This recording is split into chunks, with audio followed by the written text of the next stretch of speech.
Hey everyone, Sean Clancy with Provision Financial, and today we're going to talk about how to reduce debt.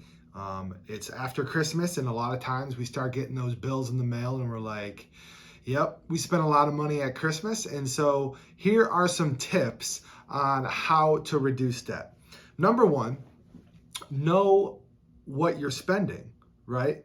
So many times it's so easy for us to just slide that credit card and not worry about what we're spending until we get that bill in the mail, and then we're like, crap, what do we do? Number two, know what you make. A lot of times we know whether maybe we're a salary worker or we work hourly. We say, yeah, I make 50,000, 60,000 a year, and that's great, but what about net? What do you actually bring home on a monthly basis or even a weekly basis?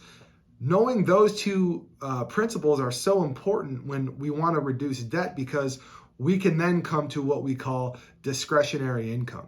If we don't have discretionary income, meaning that we are paying out more than we're bringing in, it's going to be very difficult for us to reduce debt. But if we do know that we have, $100 a week in discretionary dollars, then we can create a plan on, hey, how are we going to start to reduce some of this debt? And when we're to that step, when we have that discretionary dollars, there's really two tools that we use, or two ways to attack that. Number one is the avalanche effect. And what this aims at doing is reducing the debt based on the highest credit, or the highest credit card, or the highest interest rate.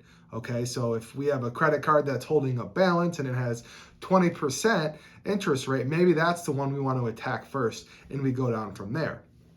Oftentimes, though, we use the other effect, which is the snowball effect. And what this does is this doesn't really look at what your interest rates are. It looks at the overall balance. So for instance, let's say I have 5 credit cards or loans that I want to pay off in debt.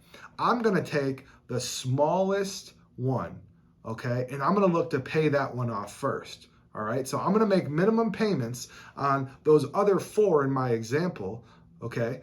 But also, if I have any other dollars, I'm going to pay it, not just the minimum on that smallest one, to pay that off. Then it's called a snowball, because once that one's paid off, I'm going to roll all of that one into the next smallest loan or credit card. So those are some steps on what we can do to reduce debt. There are also some apps that I will talk about in another video, apps like Clarity, that can help you, for those of us who are credit card based or debit card based, to where it pulls all that information and it can tell you in a blink of an eye what you're spending your money on, and it analyzes it for you. I know for me, when I started using it, I realized I could not spend money at Starbucks every day buying a latte. So I started to enjoy black coffee. And still to this day, I have a black coffee, and that's all I do, because I can't afford a $5 or $6 drink every day. So I hope that helped. If you guys have any questions, reach out to your advisor, reach out to us. We would love to help in any planning needs. Thanks a lot.